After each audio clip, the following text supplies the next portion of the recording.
Greetings from Coders High. We are here to discuss Module 3 of Matrix Mystics. We would encourage you to take pauses in between the videos and try to think about the question before you go on to see the explanation. And we also encourage you to discuss it with other students who might be discussing this. Like in our Coders High meetings, we always take time to discuss such questions. So maybe we can start with Module 3, question number 1. Chetan, could you read the question for us? Yes, sir. So first question is use GeoGebra, draw the vector 1, comma 1, find out all those vectors which are perpendicular to this vector. Yeah, thank you.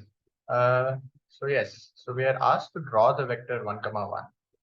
And the first thing that comes to my mind is, where do I draw this vector? Does it have to be in 2D or 3D, right? Where would you plot this? Chetan, can you tell us where you would So plot the vector 1, 1? this vector has two components, so it makes sense to plot it in two-dimensional space. Awesome. Yeah, I think that's the right thing to do, right? We can go ahead and we can use GeoGebra. So GeoGebra is an app that can be used to plot mathematical equations like vectors, matrices. We can use matrices. We can plot many things, and it becomes easy for us to see the visual components of mathematics. So here we have created two-dimensional plane like Chetan suggested, where we are going to plot our vectors. So let's go step by step. U is a vector with 1, comma 0. So that's one vector. And that initial vector happens to be this blue vector. We can see that it has the x coordinate as 1 and y coordinate as 0. We'll see what that means. We have another vector, which is the red vector, which is perpendicular to it. So these are the two vectors which are on the screen. Maybe now we can think about what a vector actually is. What is a vector, right? So in physics, we are introduced to the concept of vectors to have something, to do something with magnitude and direction, right? Vectors are something which has a magnitude and direction. The one on the left-hand side, this is a vector, this is a vector, and this is a vector. And all of them happen to look the same, right? They have the same magnitude and the same direction. So here we have three vectors which are the same, but they start and end at different places, right? This vector is starting from 0, 0 and going up to some point. And these vectors are starting at a different point in the Cartesian plane and ending at a different point. Though they are the same vectors, they have a different start and end point. But in mathematics, we define vectors in a different way. So we think about points as vectors. So all the points in an R2 plane can be thought as a vector. And here I take the example of 2, comma 2. 2, comma 2 is a point in R2. And this vector is pointing towards 2, comma 2. This vector is starting from 0, 0. So in mathematics, we use the origin as the reference point. All vectors that we define start from the origin. What the point represents or the vector represents is how much I want to move in x direction, right? I've moved 2 units along the x direction and I've moved 2 units across the y direction, right? You can see this height is equal to 2 and the width is also equal to 2. This is the way we define a vector. So a vector u can be seen as 2 and 3, which are stacked one on top of each other. And these braces are used to denote them. This is just the standard notation of vectors. And what this essentially means is I am moving, this vector moves 2 units, is resided at 2 units in the x direction and then moving 3 units in the y direction. So 2, comma 3, that would be 2 here and 3 here. So this would be the vector u, right? So I hope that's clear. Maybe we can move ahead and go back to GeoGebra. Now the question asks us, I want to draw the vector 1, 1. So this vector here is the initial vector.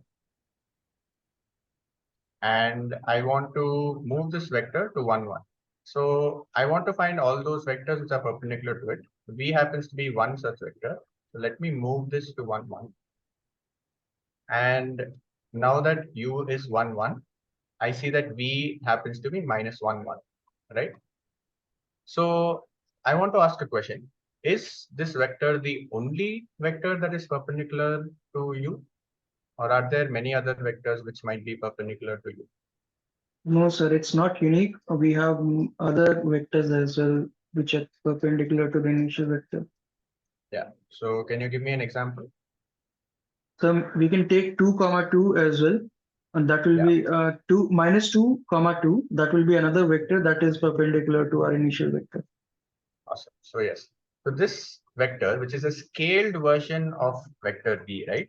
Minus 2 comma 2 can be viewed as 2 times the vector v. And actually that's what I'm plotting here. A times v, where a is equal to 2. So the vector v scaled is minus 2, 2 is also perpendicular to vector u, right? And this is not unique to a equal to 2, right? If I change the value of a, I can see that there are vectors, multiple vectors, which are perpendicular to our initial vector u, right? And what if I want to represent all the vectors that are perpendicular to it? I can think of it as all the vectors which are along this line, right? All the vectors which are along this line happen to be perpendicular to our initial vector. Here, each point can be represented as a vector. On this line, when we are plotting a line, we are plotting them as a collection of points, but essentially every point can be represented as a vector. So a line can be seen as a set of points, and a set of points are nothing but a set of vectors.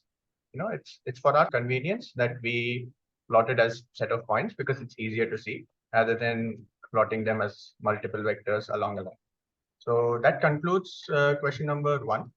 I think what we were asked to do was that we were asked to find all the perpendiculars. But let me ask this question. When are two vectors perpendicular to each other? Okay, so I had the vector u, which was 1, 1. And I wanted to find v vector, which is some coordinate. It happened to be minus 1, 1. And we wanted to understand when these two are perpendicular. Obviously, we know perpendicular means that angle between them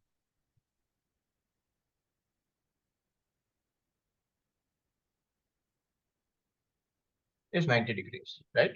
So this is our basic definition of perpendicularity.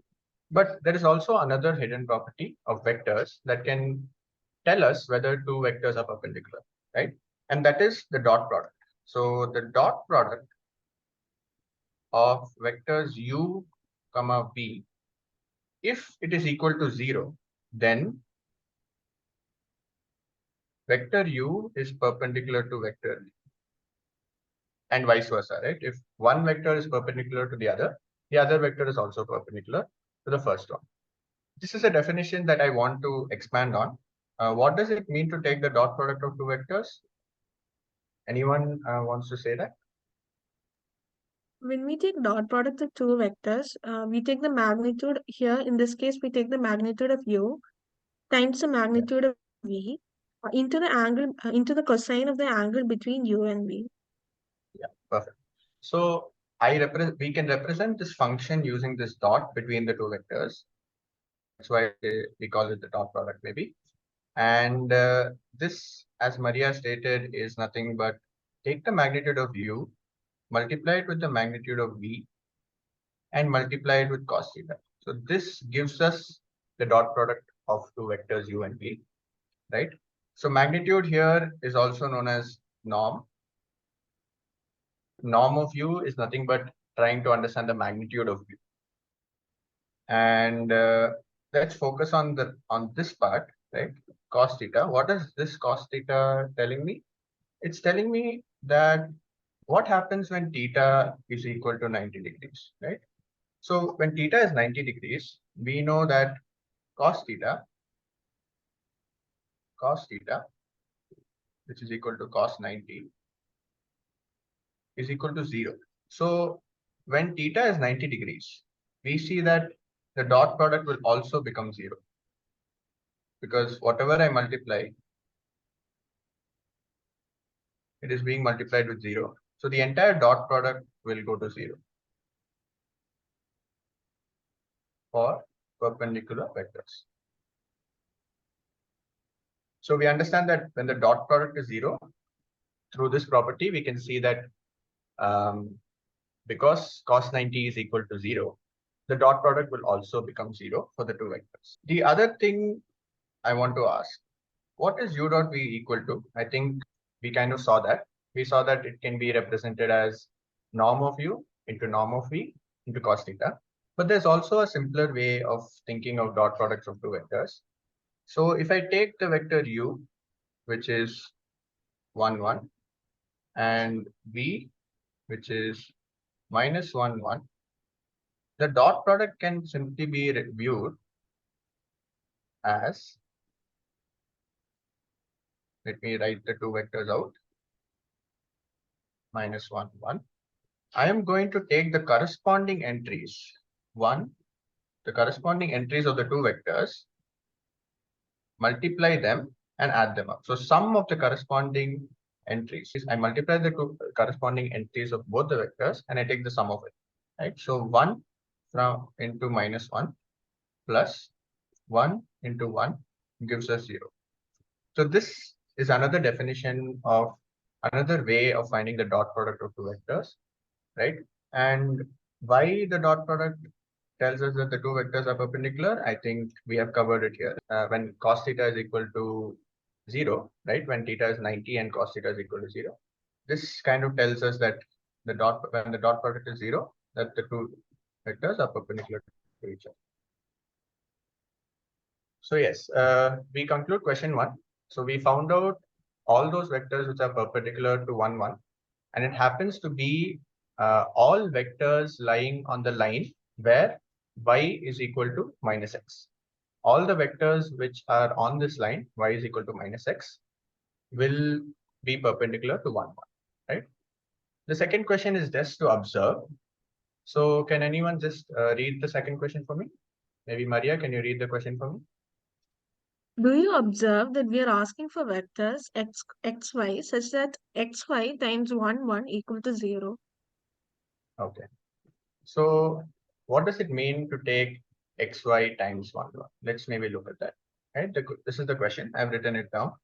So do you observe that we are asking for vectors xy such that 1, 1 times xy is equal to 0. This is very similar to what is on the website.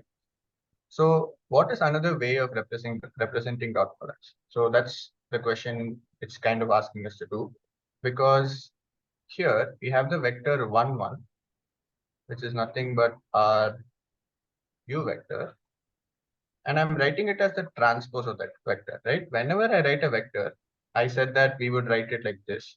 So if I write a vector horizontally, it means I'm taking the transpose of that vector. Now, what does this mean? So if u is equal to 1, 1 and v is equal to xy, this is asking me to take the product, right? U times v, and this is u transpose because I'm taking it as a row, right? I'm taking it horizontally. So what does that mean? That is nothing but 1, 1 times x and y. And if I continue multiplying these two vectors as we usually do, we are doing nothing but taking one and multiplying it with x, taking this one and multiplying it with y. I'm essentially multiplying the corresponding entries of u and v. So this can be connected to something we've been seeing before,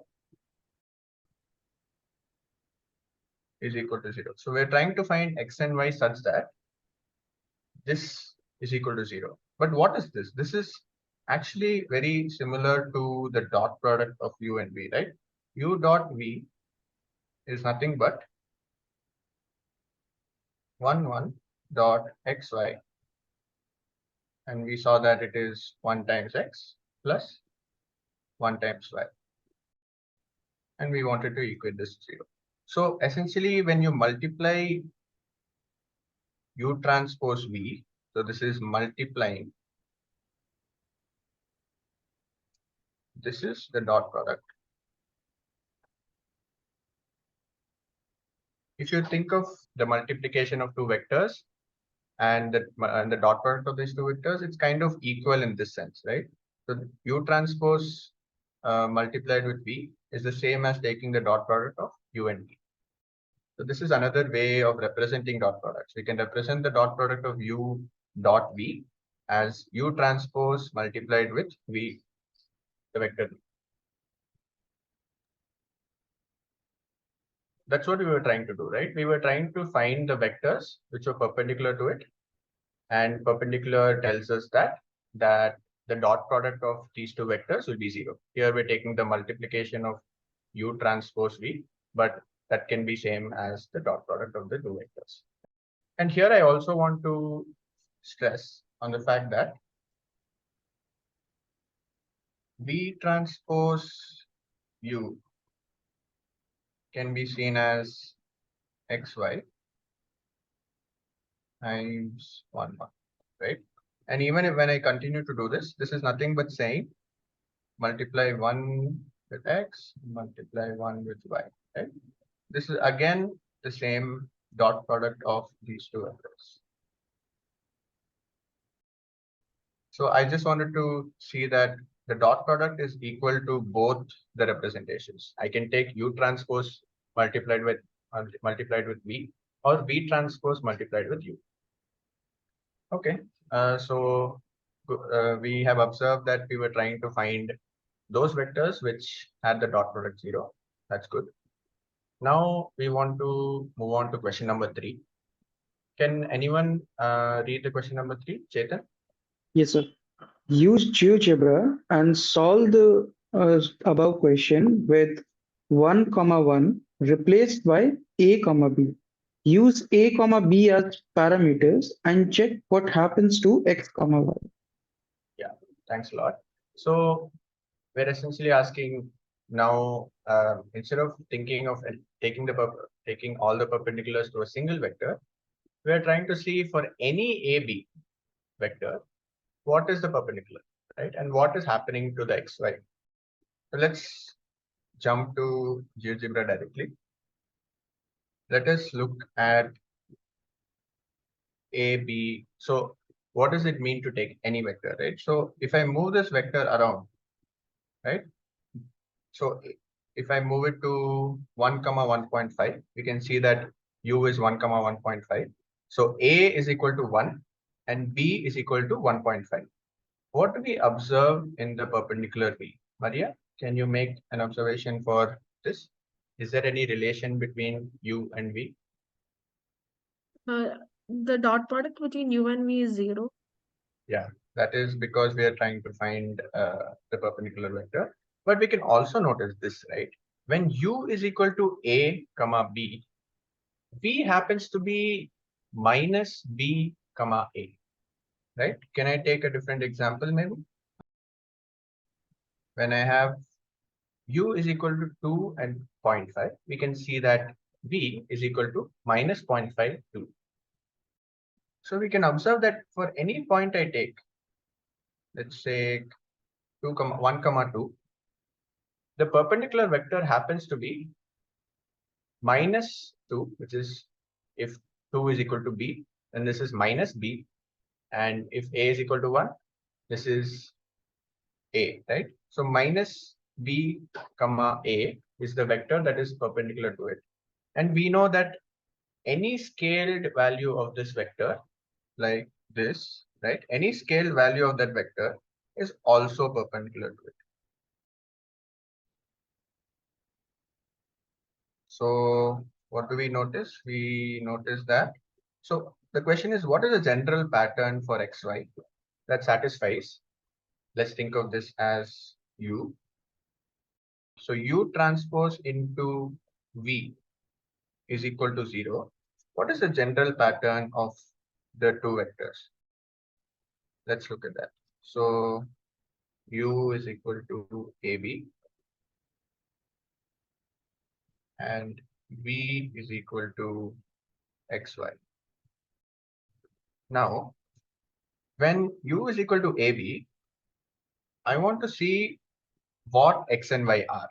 So whatever AB I take, and I take the dot product of it, or simply the mu transpose times B, this should be equal to 0. I see that if I just plug in the values x equals to minus B and y equals to A, this satisfies that equation, right? This satisfies this equation, right? So let me just maybe complete that. AB into minus BA is equal to 0. This is nothing but A times minus B plus B times A. And we can see that this is equal to 0. So the general pattern for in 2D at least, when I take a vector, any vector AB, the vector that is perpendicular to it has the coordinates minus BA. That's the general pattern that we observe. So we're done with question number 3. Let's move on to question number 4.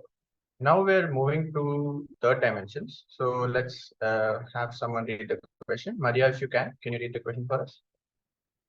Yeah, sure. What is XYZ satisfying the following equation? Use GeoGebra. XYZ into 1, 2, 3 equal to 0.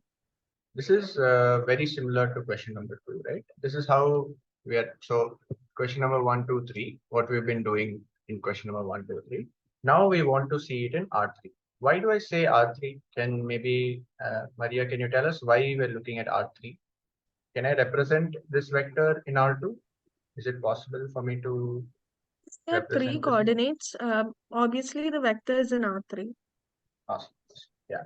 So the first coordinate here is telling me how much to go along the x direction. The second coordinate here is telling me how much to move along the y direction. The third point of the vector is telling me how much to move in the z direction. Right? The z direction is the new direction that we will be looking at in 3D.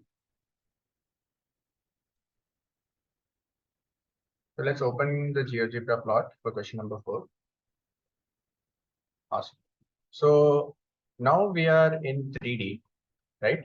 And this vector 1, 2, 3 is simply moving one unit in the x direction, 2 units in the y direction, and 3 units in the z direction. Maybe I can plot the point P, which is 1, 2, 3.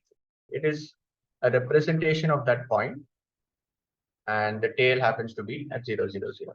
Okay. Now we want to find XYZ such that this equation is satisfied. So in 3D, if I have a vector, I want to understand what would be perpendicular to that vector. I want to know, in 2D, it was quite simple. We saw that if I take a vector, there is another vector that is perpendicular to it, and any point on that vector, right? Any point on the line passing through 0, 0, 0 and passing through that vector is also perpendicular to it, which is nothing but the scaled versions of that vector are also perpendicular to it. But what happens in 3D? Let's see. Before I plot that, let us see what is perpendicular to this one vector. Is this vector perpendicular to it? Yes, because the angle between these two vectors happen to be 90. But is this the only vector that is perpendicular to it? No, we saw that if one vector is perpendicular to it, that entire line is perpendicular to it, right? That is the first thing we realized. The second thing is, if I have another vector, do I have another vector which is not on that line? Oh yes, I have another vector which is 1, minus 2, 1, which also has a 90-degree angle with it, right? I can see that there are 2 other vectors which are perpendicular to this. Chetan, can you go ahead and maybe show us why this happens? Yes, sir. So we had in 2 dimension, we had a vector and we were looking at what is the perpendicular object to that. So we found that we got another vector, but we were not limited to that. The entire line that was perpendicular to the initial vector was full of all the vectors which were perpendicular. So if we expand this to 3 dimensions, we have a vector in 3 dimension. We have another vector in that is perpendicular to that. But since we are in 3D, we can actually rotate this and see what all possible vectors are actually perpendicular to this. So we'll see that we have an entire plane full of vectors which is perpendicular to this initial vector. Exactly. Right. That's a very nice explanation for that. Thank you. So as Chetan said, if I take a vector in 3D and I want to find what all vectors are perpendicular to this, we saw that this particular vector is perpendicular to it, and so is this particular vector, right? And actually, the entire plane, right? This entire plane is perpendicular to the initial vector.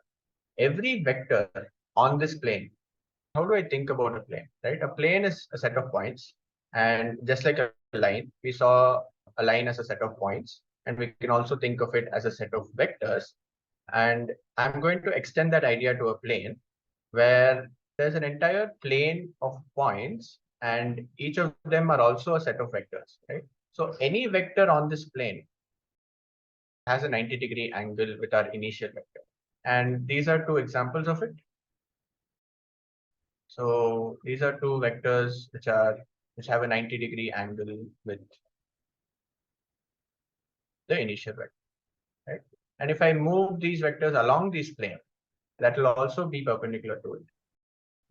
Now, let's see why that happens, right? Why does that happen? Because when I take, so this is what it is, right? What XYZ satisfies 1, 2, 3 into XYZ is equal to 0, right? That is the question we want to ask. What vectors are perpendicular to it? So if I take the vector u is equal to 1, 2, 3, and v is equal to XYZ, I want to know what XYZ, what values of x comma y comma z will satisfy this equation. So the multiplication can be viewed as a dot product. So if I take u dot v is equal to 0, I see that the XYZ that satisfy this, we saw that this XYZ that satisfies this happens to lie on a plane. Any vector on this plane happens to be perpendicular to our initial vector 1, 2, 3. So that's what this question asks us to view. So I think it's very important to understand the conclusion of this question, that if I take a vector in 3D and I want to understand what is perpendicular to that vector, there is an entire plane of vectors which is perpendicular to it. Yes, sir. Yeah. Awesome. Okay, so let's move on to question number 5. Maria, can you read us the question number 5? Use GeoGebra and plot all the points in the set below. T equal to set of all beta times 1 to 1, where beta element of real numbers. Okay, awesome. Let's try to understand this question. Set of points, right? That's what we have. T is a set of points, and all those points are actually some scaled value of that vector, right? That's what I mean. When I read this question, I think of 1 to 1 as a vector or a point, and I can see that the points that are inside this vector T are nothing but a scaled version of this point or vector, and that beta is coming from R. So let's hop to GeoGebra and understand what this is asking us to do. Yeah.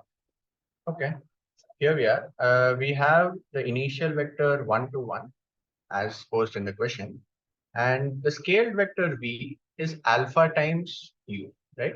So alpha here initially is 2, and I can see that it is this 2 times this vector. So my t includes both 1 to 1 and 2, 4, 2, but not limited to that, right? I can change the values of alpha from And for showing it, I'm changing the values of alpha from -5 to 5.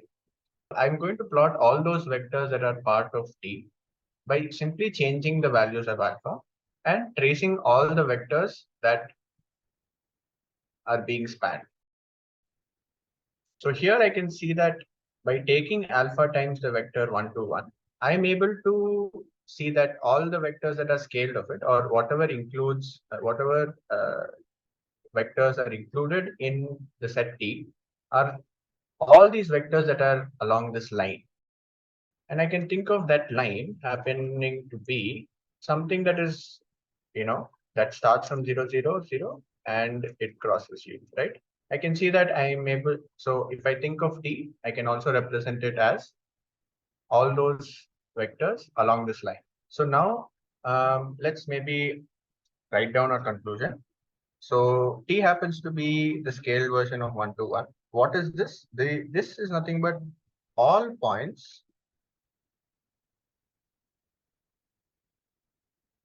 that lie on the line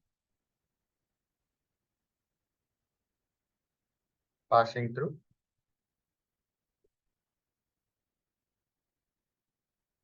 0, 0, 0 and 1, 2, 1. So T includes all of these points, right? Okay. Let's start with question number 6. Chetan, can you read this question for us? Yes, sir.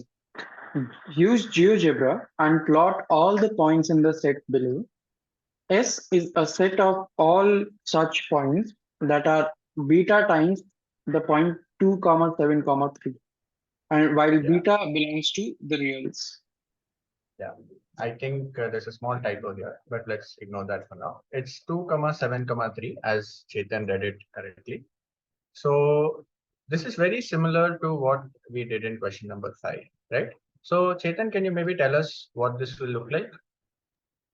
So since we have another point 2, 7, 3 in R3, and we are scaling it with a real quantity that is beta, we'll get another line joining is 0, 0, 0, that is the origin, and the point 2, 7, 3.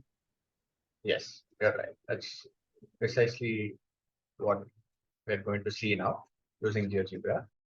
So the vector that we plotted before was 1 to 1. That is this blue color vector here, which I have called the fixed vector. And the vector that we are looking at right now is 2, 7, 3 from the question, 2, 7, 3, not 2, 7.3. And now we're going to look at what points will be inside the set S. S includes all the scaled vectors of the vector U. So I think vector here, which is the scaled vector of U. And I want to see if I change the values of beta, where all I can reach, right? So this is similar to the previous question. We are just seeing that all the points or all the vectors that are inside the set are actually points that lie on this line, which passes through 0, 0, 0. We plot that line which passes through 0, 0, 0 and U, right? U is nothing but, maybe I can write that out as well, 2, 7, 3. I can see that all these points on this line will actually be part of our set S. So let's write down that conclusion as well. All points or even vectors, I can think of them as vectors that lie on the line passing through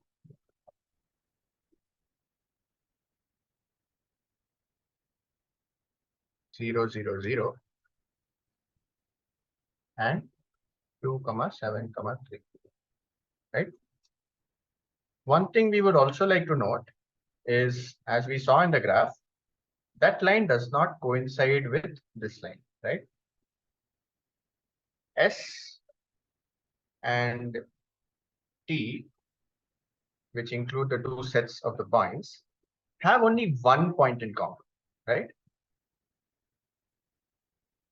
have only one point in common. Can anyone tell me what that point is?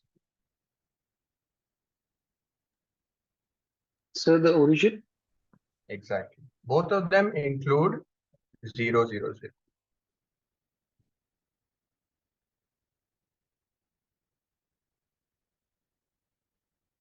Right? So we see that these are two different lines and they only intersect at 0, 0, 0, right? The only thing that is common between these two sets is the origin itself. Yeah. That concludes question number 6. Rishabh, if you're here, can you read the question number 7 for us? Use GeoGebra and plot all the points in the set below, where W is equals to alpha 1, comma 2, comma 1 plus beta 2, comma 7, comma 3, where alpha and beta belongs to real number. Yes. Thank you. So we can see that there is some relation between question number 7 with 5 and 6. Chetan, can you highlight that for us? Yes, sir. So in question number 7, I can intuitively see that our set W, it just we are taking two vectors from set S and set T, and we are summing them. We are adding those two vectors from set S and T.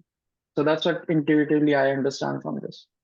That's nice. So he says that, and I think rightly says that set W is just the sum of two vectors from one coming from the set T and the other coming from the set S. Great. We know that T and S are all lines. Let's see what we get for the set W. Is it going to be another line or a plane, or we don't know what it could be?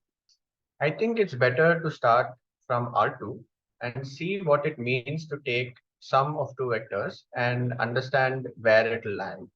We have plotted two vectors, u scaled and v scaled. U vector is 1, 2 and v vector is -1, 3. Similar to our two vectors in R3, we can see that they do not lie on the same line.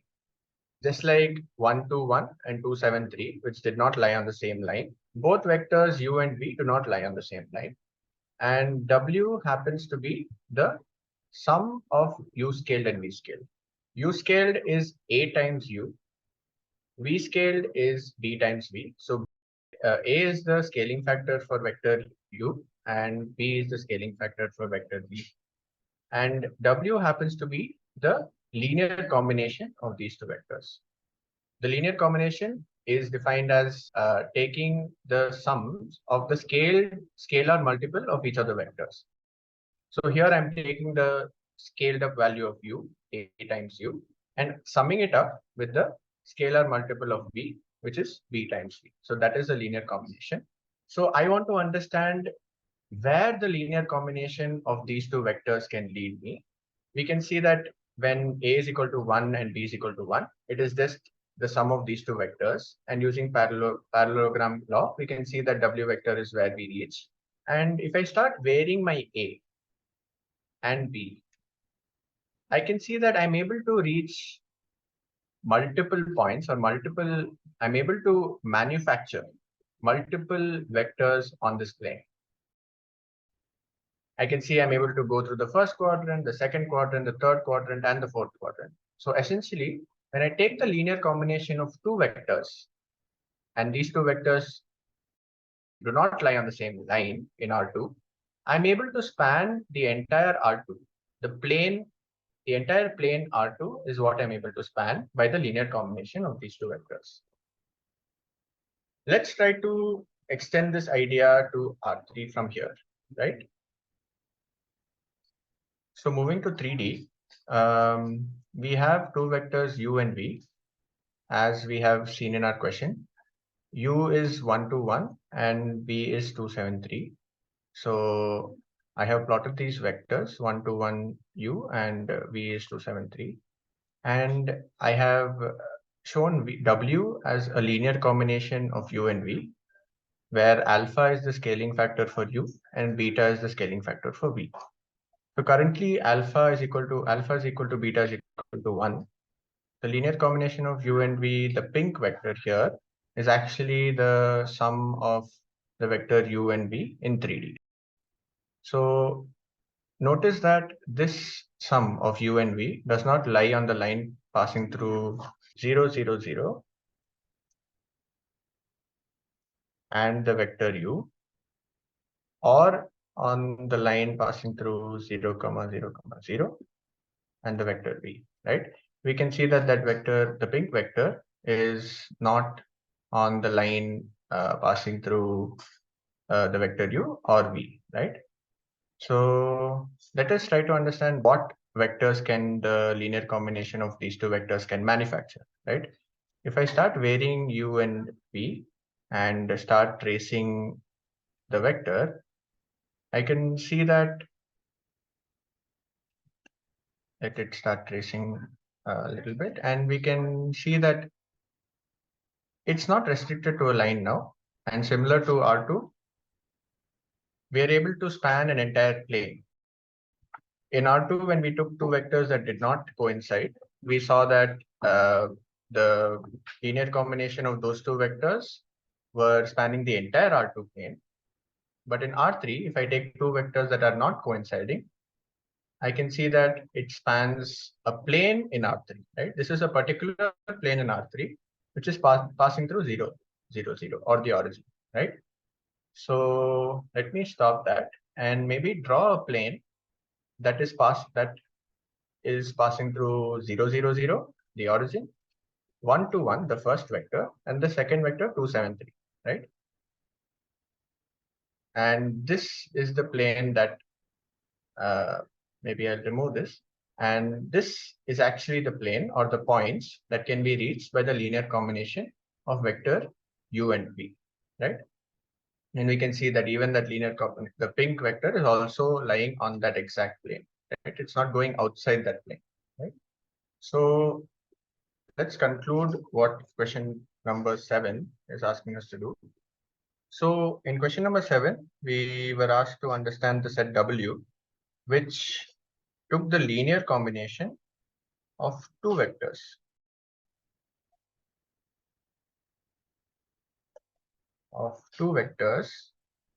And these two vectors are from R3, right? This is one of the vector, and this is the other vector.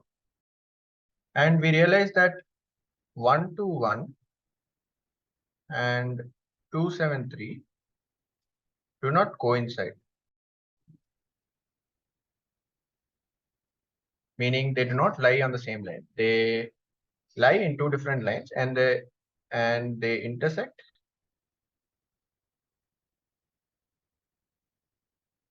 only at 0, 0, 0.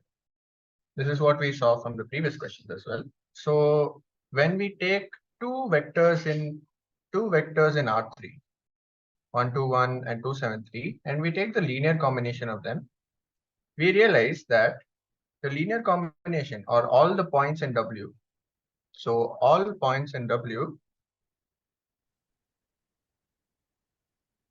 are on a plane, and the plane includes the points 0, 0, 0, 1, 2, 1 and 2, 7, 3.